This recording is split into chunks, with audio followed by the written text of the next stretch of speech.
Shalom saudaraku dan sahabatku yang dikasihi Tuhan Yesus, apa kabar?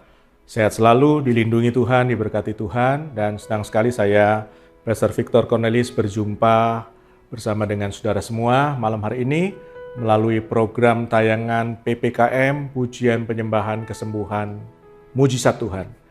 Oleh karena itu saya sampaikan malam hari ini untuk kita semua, bersiaplah dengan kesembuhan dan alamilah mujizat yang Tuhan nyatakan.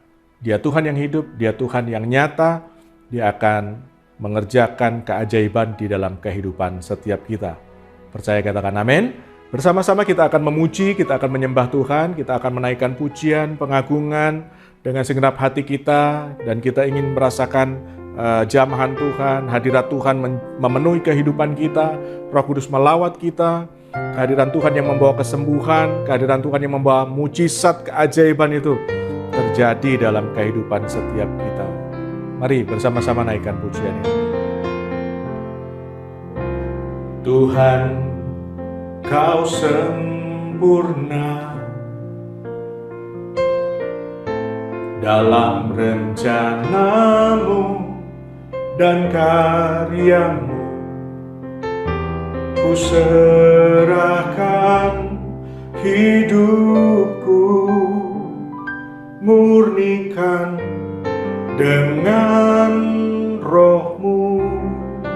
Lagi katakan, Tuhan, Kau sempurna dalam rencana-Mu dan karya-Mu.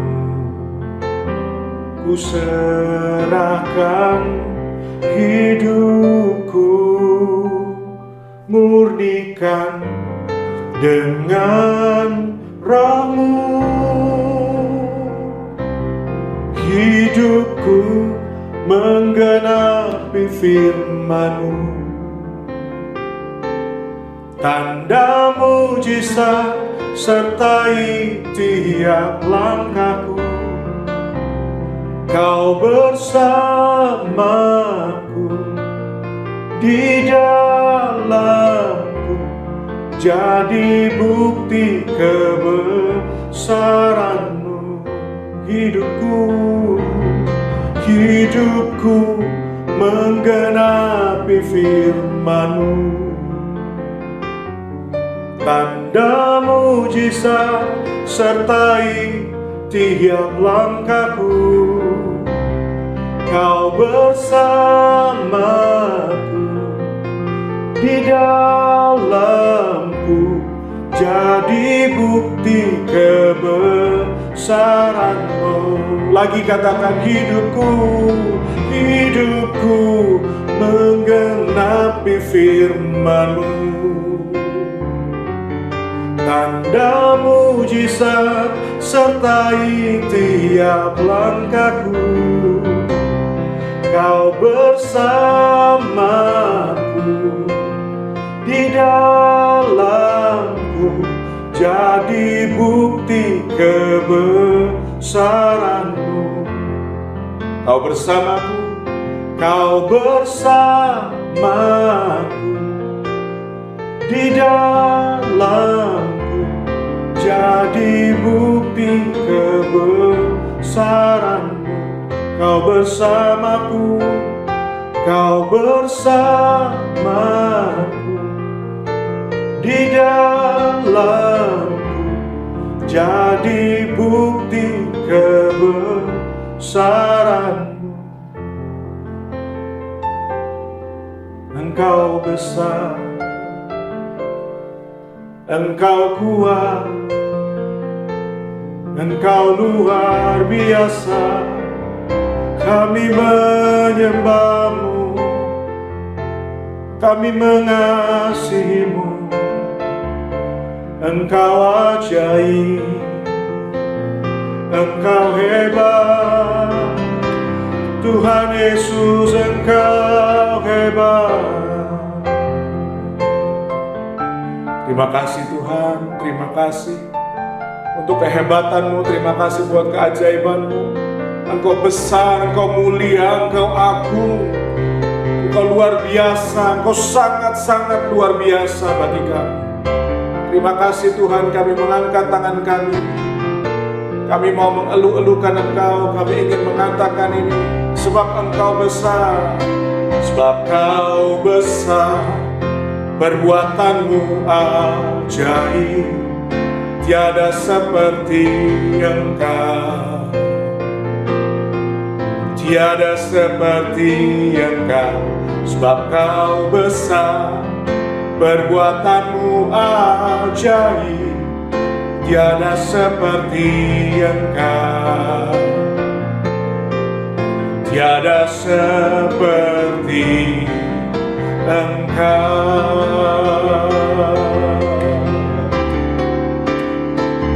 Sebab Kau besar, perbuatanmu ajaib, tiada seperti Engkau, tiada seperti Engkau. Sebab Kau besar, perbuatanmu ajaib, tiada seperti Engkau,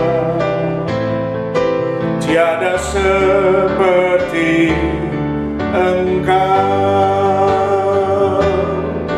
tiada seperti Engkau,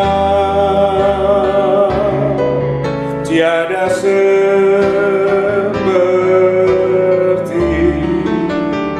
Engkau. Malam ini kita akan merenungkan kehebatan Tuhan, kedahsyatan Tuhan, keajaiban Tuhan. Kita akan merenungkan firman Tuhan. Dan kita akan melihat betapa baiknya Dia dalam kehidupan kita. Dalam beberapa menit ke depan, kita akan fokus menikmati benih kehidupan yang akan mengubahkan kita, yang akan memberkati kehidupan kita, yang memulihkan dan menyembuhkan kita. Roh Kudus akan menolong kita. Kita akan baca bersama-sama di dalam Ibrani pasal yang ke-13 ayat yang ke-5. Firman Tuhan berkata apa tentang kehidupan kita, tentang masa depan kita. Dia akan menyatakan kehebatannya, Dia akan menyatakan janjinya buat kita. Ibrani pasal yang ke-13 ayat 5 dan ayat yang ke-6. Firman Tuhan berkata, "Janganlah hidupmu dikuasai oleh cinta uang dan puaslah dengan apa yang engkau miliki. Sebab Dia berfirman, Aku sekali-kali tidak akan pernah meninggalkan engkau, dan Aku sekali-kali tidak akan pernah meninggalkan engkau." Tidak akan pernah. Sebab itu dengan berani kita dapat berkata, "Tuhan adalah penolongku, aku tidak akan takut. Apakah yang dapat manusia perbuat terhadap aku?" Di masa perjanjian lama di bawah hukum Taurat, berlaku sebuah keadaan seperti ini, saudara. Ketika Tuhan bersama dengan kita, itu hanya akan terjadi ketika kita taat, ketika engkau taat. Ketika saya taat, Tuhan akan bersama dengan kita. Ketika kita taat, kita sempurna, kita dituntun Tuhan, melakukan dengan sempurna, kita taat melakukan kehendak-Nya. Namun sebaliknya akan terjadi, keadaan itu akan berubah ketika engkau gagal, kita tidak taat, maka Tuhan akan pergi meninggalkan kita. Itu dalam perjanjian yang lama, perjanjian lama. Namun saat ini saya ingin menyampaikan hal ini kepada saudara. Kita sekarang ada di sebuah covenant yang baru. Covenant satu perjanjian, bukan hanya perjanjian sebenarnya. Covenant ini ikatan perjanjian. Jadi kita ada di sebuah covenant, ikatan perjanjian yang sama sekali berbeda dengan perjanjian yang lama itu. Sebuah covenant yang lebih kuat dari sebuah perjanjian. Sebuah ikatan perjanjian yang baru. Dan berdasarkan apa yang sudah dilakukan Yesus di kayu salib. Jadi ikatan perjanjian ini hanya dengan satu dasar, yaitu karya Yesus di kayu salib. Di kayu salib itu Yesus menjadi korban bakaran. Di kayu salib Dia menjadi korban penghapus salah, penebusan salah. Di kayu salib Dia menanggung semua dosa, pemberontakan, kesalahan kita, pelanggaran kita. Semua penghakiman, semua yang disebut dengan penghukuman itu sudah ditimpakan kepada Yesus, ditanggung oleh Yesus. Bahkan ketika Yesus ada di kayu salib, Bapa meninggalkan Yesus. Sehingga hari ini saudara ada di dalam covenant yang baru, di dalam ikatan perjanjian yang baru, ada janji Tuhan yang menyertai kita. Janji yang tidak pernah berhenti untuk selalu ada, selalu menyertai kita. Dia tidak akan meninggalkan, dia tidak akan membiarkan. Di dalam covenant yang baru kita memiliki yang namanya hadirat Tuhan, penyertaan Tuhan yang berlaku, yang terjadi terus-menerus, terjadi secara konstan, terjadi tidak ada putusnya. Jadi tanpa putus akan terus terjadi berlangsung dalam kehidupan kita. Ketika di kayu salib Yesus berseru begini, "Tuhanku, Tuhanku, mengapa engkau meninggalkan aku?" Ya, itu menyatakan bahwa Yesus kehilangan penyertaan Bapa. Yesus ditinggalkan. Yesus alami yang namanya kesendirian. Yesus kehilangan hadirat Bapa. Namun bagi saudara dan saya, ketika kita percaya kepada Yesus, itu terjadi yang namanya pertukaran rohani. Jadi apa yang dialami Yesus dengan apa yang kita alami itu ditukar. Yesus yang kaya rela menjadi miskin supaya kita yang miskin jadi kaya. Ditukar, ada pertukaran secara rohani. Kita yang berdosa, dosa ini ditanggung oleh Yesus, kemudian ditukar dengan kebenaran Yesus tinggal di dalam kehidupan kita. Jadi yang buruk dalam kehidupan kita diganti dengan semua yang baik, yang terbaik dari Yesus. Ada yang berkata bahwa ketika kita menabur, Yesus yang menuai.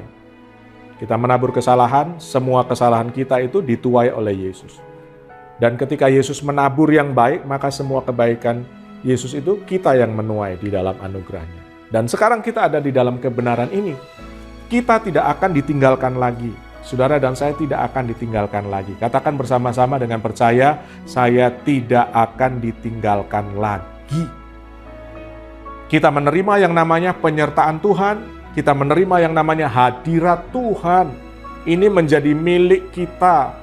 Hari ini kita memilikinya di dalam iman kita, percaya kita kepada Tuhan dalam hukum anugerah yang baru. Dan kita alami itu terus sampai kepada kekekalan. Jadi saudara, kita tidak lagi keluar masuk dalam hadirat Tuhan. Kita ada di dalam hadirat Tuhan, dalam penyertaan Tuhan selama-lamanya. Tadi firman Tuhan berkata, "Aku sekali-kali tidak akan pernah membiarkan engkau, dan aku sekali-kali tidak akan pernah meninggalkan engkau." Dibiarkan saja tidak, ditinggalkan juga tidak. Dan ayat ini berkata, tidak akan pernah. Di ayat yang kelima tadi kita sudah baca. Jadi keyakinan apa yang kita miliki pada hari ini?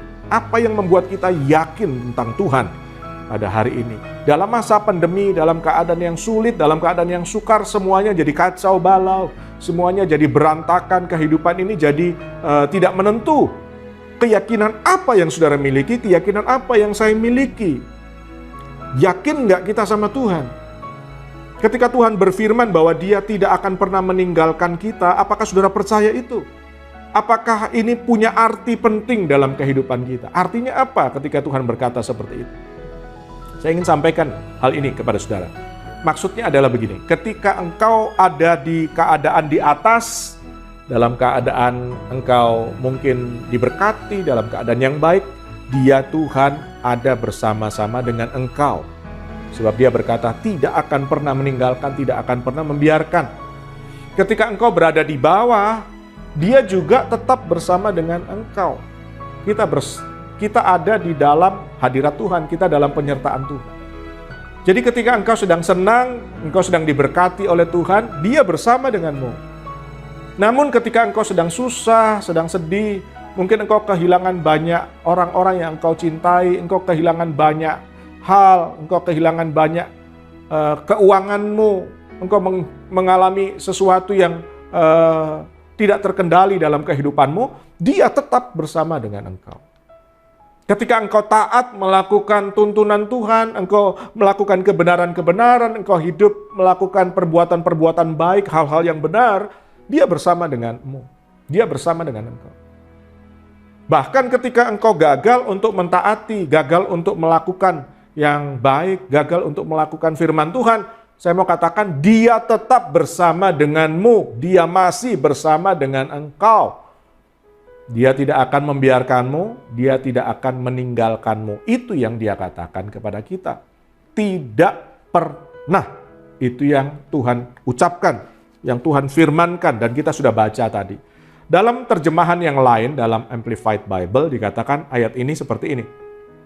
Aku tidak akan dengan cara apapun, aku tidak akan mengecewakan engkau, atau melepaskan engkau, atau meninggalkan engkau tanpa dukungan. Aku tidak akan dalam tingkat manapun membiarkan engkau tidak berdaya, dan tidak akan meninggalkan engkau atau melepaskan engkau. Yang dimaksud dengan kata melepaskan itu adalah mengendurkan pegangannya, jadi dikendorkan, gak dipegang lagi dengan kuat, dengan kencang. Tidak seperti itu. Aku tidak melepaskan engkau. Dan ayat ini berkata, pasti tidak. Jadi tidak akan pernah itu adalah pasti tidak. Itulah yang dilakukan oleh Yesus bagi kita. Dia baik, dia sangat baik, dia luar biasa. Dia menyertai kita, dia selalu ada, dia memberikan hadiratnya terus menerus. Dia menyertai kita terus menerus. Dia memastikan untuk melakukan itu bagi saudara, bagi saya, bagi kita. Dia ingin kita ini sungguh-sungguh mempercayai dengan segenap hati kita. Kita percaya sama Tuhan. Apa yang dia firmankan, apa yang dia janjikan, apa yang dia katakan, apa yang dia lakukan dalam kehidupanmu. Percayalah dengan segenap hatimu kepada Tuhan. Ini adalah kabar baik yang perlu saudara dengar. Hadirat Tuhan di dalam dirimu, di dalam kehidupanmu adalah sebuah keadaan, sebuah kondisi yang terus menerus. Kondisi yang tidak berubah, kondisi yang konsisten dalam keadaan apapun, dan itu dijamin oleh firman-Nya. Dia sudah berfirman, dia sudah berkata, dia sudah mengucapkannya kepada saudara. Kita tidak bisa menilai kemurahan Tuhan itu, hadirat Tuhan itu, atau kebaikan Tuhan, atau penyertaan Tuhan itu. Kita nggak bisa menilainya berdasarkan dengan keadaan-keadaan yang sedang engkau alami saat ini. Jadi bukan berdasarkan keadaan, kondisi, situasi yang sedang engkau alami, maka engkau berkata bahwa Tuhan itu beserta, atau Tuhan itu sedang tidak menyertai saya. Bukan dengan kondisi keadaanmu, tetapi dengan apa yang Tuhan sudah katakan dengan firman Tuhan. Aku sekali-kali tidak akan pernah meninggalkan, membiarkan engkau. Pasti tidak. Jadi bukan karena saudara, tetapi karena dia sudah berfirman. Bukan karena kondisimu, tetapi karena apa yang dia sudah firmankan. Saudara ingat kisah tentang Yusuf. Apa yang dialami oleh Yusuf? Apa yang kita baca dari firman tentang kehidupan Yusuf? Dia mengalami keadaan yang sulit itu 13 tahun. Yusuf mengalami keadaan baik di rumah ayahnya, anak kesayangan ayahnya. Namun setelah itu dia mengalami yang namanya kebencian saudara-saudaranya, kemarahan saudara-saudaranya, iri hati saudara-saudaranya, bahkan kejahatan saudara-saudaranya. Mereka ingin membunuh Yusuf. Sehingga kemudian Yusuf dimasukkan ke sumur kering, lalu kemudian dijual sebagai budak, dibawa ke Mesir, bekerja di rumah Potifar sebagai budak. Kemudian dia mengalami fitnahan dari istrinya Potifar, dijebloskan ke dalam penjara, dan seterusnya, dan seterusnya. Padahal Yusuf tidak melakukan sesuatu yang salah. Dalam perjanjian lama, ketika orang melakukan kesalahan, Tuhan meninggalkan dia. Dalam perjanjian lama.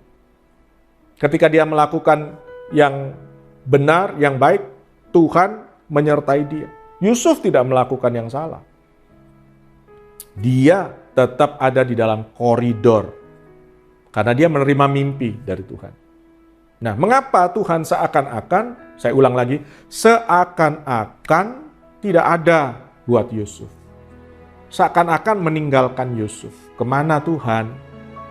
Mengapa Yusuf dibiarkan dalam kondisi, dalam situasi, dalam keadaan yang sulit, yang buruk, bahkan akan mati mungkin, membusuk di penjara? Di manakah Tuhan? Memang sebelumnya Yusuf mendapatkan mimpi ya dari Tuhan. Dia dapatkan mimpi, bahkan 2 kali dia dapat mimpi dari Tuhan. Kemudian Yusuf cerita kepada orang tuanya, cerita kepada saudara-saudaranya. Dan Yusuf ini percaya sama Tuhan. Yusuf percaya bahwa Tuhan itu akan menggenapi mimpi itu jadi kenyataan dalam kehidupan Yusuf. Yusuf percaya itu. Ketika Tuhan memperlihatkan dalam mimpinya, Yusuf percaya Tuhan tidak akan meninggalkan, Tuhan tidak akan membiarkan Yusuf. Dan Yusuf tidak memikirkan keadaan kondisinya yang buruk saat itu. Tetapi dia fokus kepada hadirat Tuhan. Dia fokus kepada Tuhan. Dia fokus bahwa Tuhan pasti menggenapi janjinya. Mimpi yang diperlihatkan Tuhan kepadanya itu menjadi vision untuk masa depannya. Dan dia tetap memandang kepada Tuhan. Dia percaya Tuhan itu pasti akan menggenapi. Itu akan terjadi dalam kehidupan Yusuf. Coba kita lihat di dalam Kejadian pasal yang ke-39. Apa yang dikatakan oleh firman Tuhan tentang kehidupan Yusuf? 39 ayat yang ke-21 sampai dengan ayat yang ke-23. Ini kisah ketika Yusuf di penjara. Namun Yahweh menyertai Yusuf dan dia melimpahkan kasih setia kepadanya dan mengaruniakan kemurahannya di mata pemimpin penjara itu. Dan pemimpin penjara itu menyerahkan semua tahanan yang ada di dalam penjara itu ke tangan Yusuf. Dan semua yang mereka lakukan di sana, Yusuf yang mengerjakannya. Ayat 23, pemimpin penjara itu tidaklah mencampuri segala sesuatu yang berada di tangan Yusuf, karena Yahweh ada bersama Yusuf, dan Yahweh membuat sukses semua yang Yusuf lakukan. Ketika mengalami keadaan dalam penjara, Yusuf ini tidak menilai kemurahan Tuhan, penyertaan Tuhan itu berdasarkan keadaan buruk yang sedang dialaminya. Yusuf ini tidak menjadi orang yang pahit hati karena peristiwa-peristiwa yang buruk yang dialami. Yusuf nggak marah sama Tuhan. Memang 1001 ya orang seperti Yusuf. Banyak orang akan marah sama Tuhan, ngambek sama Tuhan, nggak Tuhan-Tuhanan lagi, nggak pelayanan-pelayanan lagi, nggak gereja-gerejaan lagi, ngambek sama Tuhan, marah, emosi sama Tuhan. Tapi 1001 kita jumpai orang seperti Yusuf ini. Dia nggak marah sama Tuhan. Dia tetap memandang Tuhan, dia percaya sama Tuhan, dia berharap sama Tuhan, dia menyerahkan hidupnya kepada Tuhan.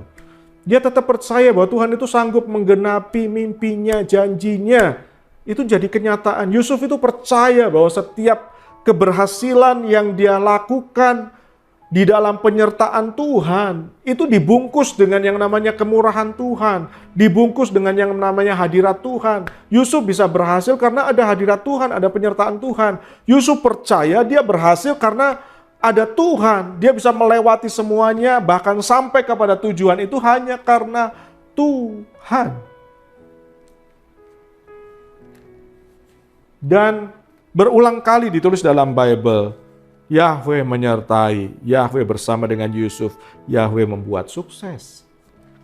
Ketika kemurahan dan hadirat Tuhan ada di dalam kehidupanmu, dimanapun engkau berada, dengarkan ini, saya mau sampaikan ini. Engkau mendapatkan kemurahan Tuhan yang non-stop, tidak berhenti, terus-menerus, konstan, continue, konsisten. Engkau mendapatkan kemurahan Tuhan yang non-stop. Yeshua HaMashiach bless you non-stop. Yesus memberkati kehidupanmu non-stop, tidak pernah berhenti. Katakan amin. Sudah bisa katakan Tuhan Yesus memberkati saya non-stop. Yang kedua saya mau sampaikan ini, engkau mengerjakan segala sesuatu bersama dengan anugerah Tuhan. Jadi engkau tidak melakukan sendiri, tetapi engkau mengerjakan bersama dengan Tuhan, dan Tuhan yang menyertai, itu Tuhan yang membuat berhasil. Keberhasilan itu karena Tuhan dengan anugerahnya menyertai engkau. Yang ketiga saya mau katakan ini kepada saudara, engkau pasti mengalami yang namanya peningkatan.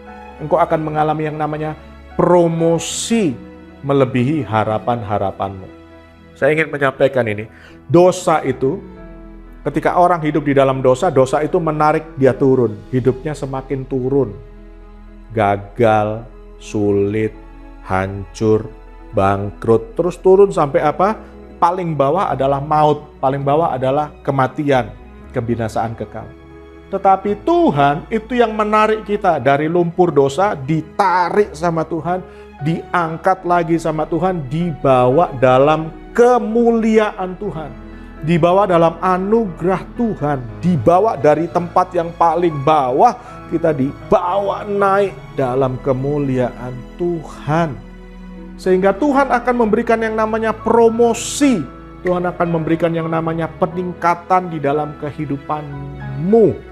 Tuhan yang melakukan. Kenapa? Karena Tuhan ada di tempat yang maha tinggi, Dia Tuhan ada di tempat yang top level, Dia Tuhan ada di tahtanya yang mulia, di atas segala-galanya. Sehingga kita dibawa naik ke tempat Dia ada, ke tempat kemuliaannya dinyatakan. Bukan hanya di bumi, tapi di sorga dan dalam kemuliaan Tuhan.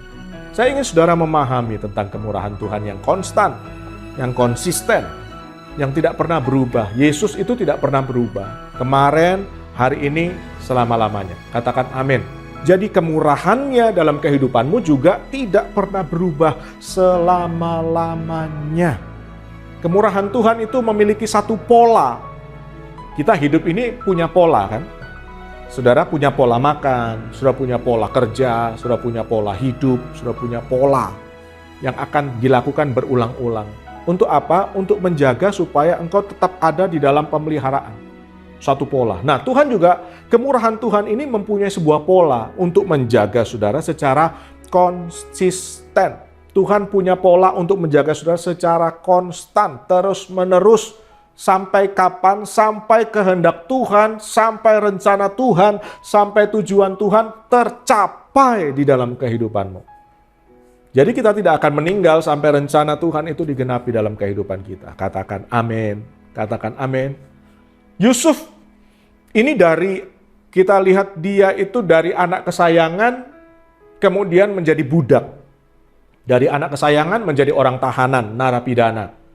Namun saya mau katakan kepada saudara, dalam perjalanan hidupnya, dalam kehidupan Yusuf ini, kemurahan Tuhan yang konstan itu, yang non-stop itu, terus membawa Yusuf tidak mendekam selamanya di penjara. Tapi Yusuf ini dibawa keluar. Yusuf ini meninggalkan penjara, kemudian dia bertemu dengan Firaun, dia menjadi perdana menteri di Mesir, memerintah di Mesir untuk memelihara bangsa-bangsa, khususnya memelihara bangsa Israel, Yakub dan anak-anak cucunya.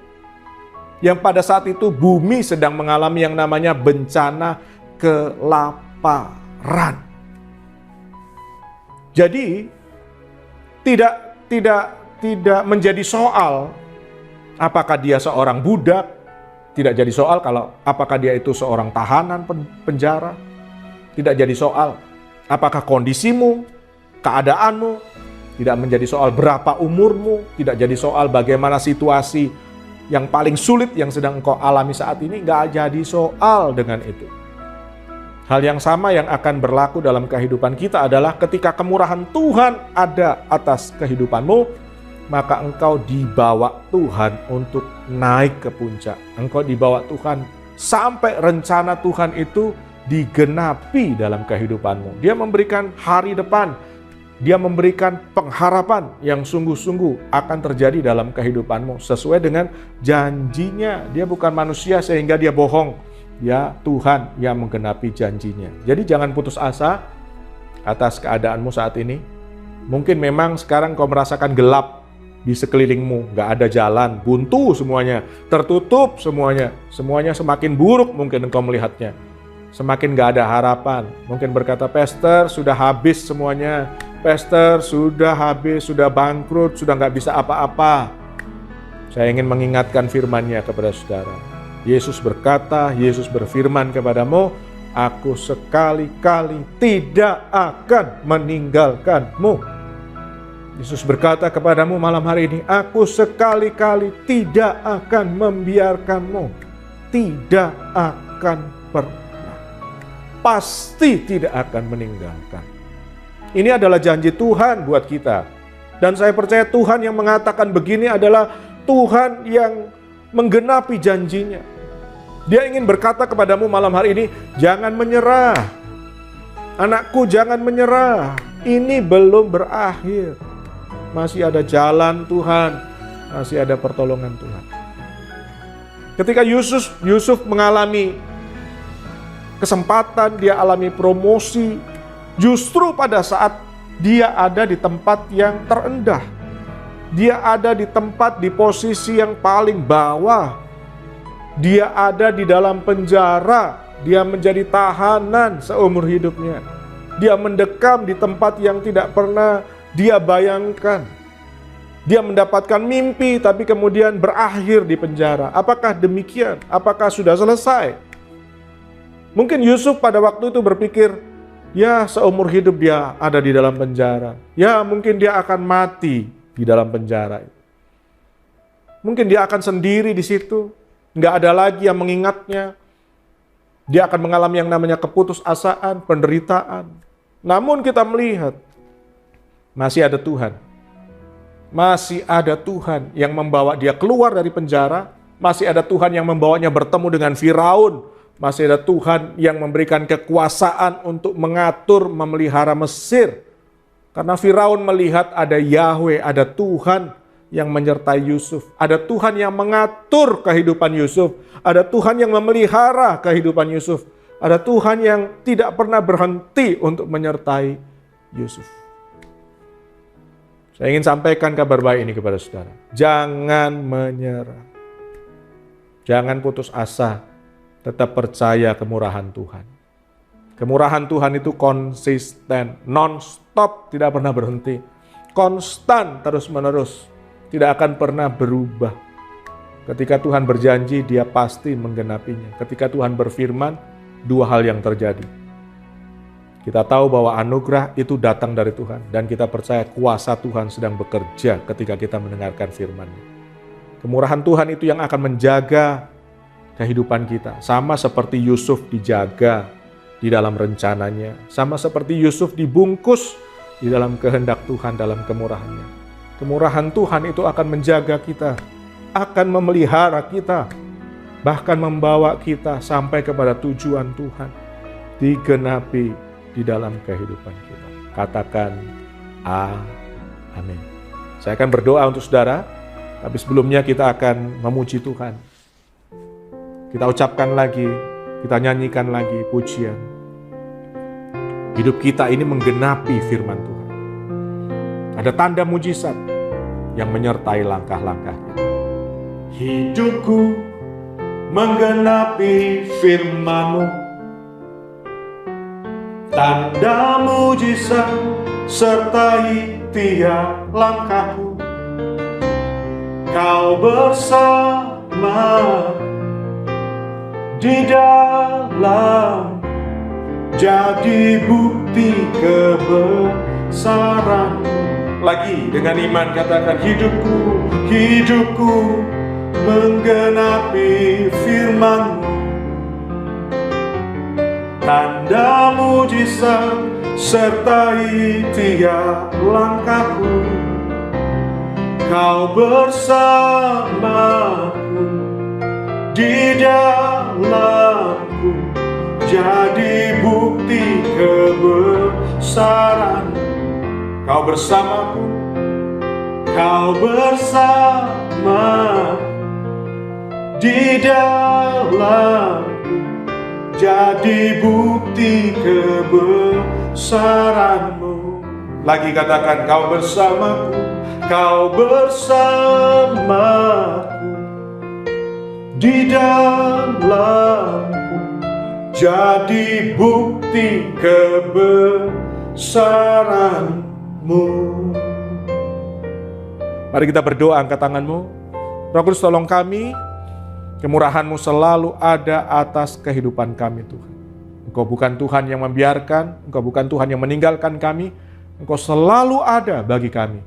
Bahkan meskipun kami tidak melihat-Mu, sekalipun kami tidak menyadari kehadiran-Mu Tuhan, namun Engkau selalu ada buat setiap kami. Engkau yang sudah berfirman, sekali-kali tidak akan pernah membiarkan. Engkau yang sekali-kali tidak akan pernah meninggalkan. Sekali-kali tidak akan pernah, pasti tidak akan pernah meninggalkan. Engkau yang sudah berfirman, dan kami percaya Engkau yang menggenapi firman-Mu itu. Engkau yang melakukan firman-Mu itu. Dan firman yang keluar dari mulut-Mu tidak akan pernah kembali dengan sia-sia. Tetapi firman itu akan mengerjakan seperti apa yang Kau suruhkan kepadanya. dan pasti berhasil seperti apa yang Engkau perintahkan kepadanya. Terjadilah dalam kehidupan kami sesuai dengan firman-Mu. Jika Engkau menciptakan bumi dengan berfirman, Engkau merestorasi, memulihkan bumi dengan berfirman. Engkau menciptakan semesta dengan berfirman. Ketika Engkau berfirman, semuanya jadi baik, sangat baik untuk kemuliaan Tuhan. Dan ketika kami dengar firman-Mu, kami terima firman-Mu, kami percaya sesuatu yang baik sedang terjadi dalam kehidupan kami.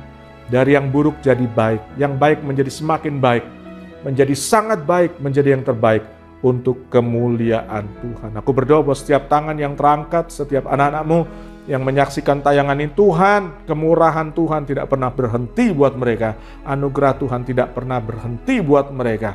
Akan terus mengalir, akan terus menghujani mereka, memenuhi kehidupan mereka. Berlimpah-limpah, disertai Tuhan, diangkat sama Tuhan, ditolong sama Tuhan, dipulihkan sama Tuhan. Alami kesembuhan, alami mujizat malam hari ini dalam Yesus Kristus Tuhan. Percaya doa kita dijawab Tuhan, sama-sama katakan amin, amin, amin. Alamilah mujizat di rumah saudara. There is miracle in your house. Jadilah langganan mujizat. Sampai jumpa lagi. Tuhan Yesus memberkati kita semua. Amin.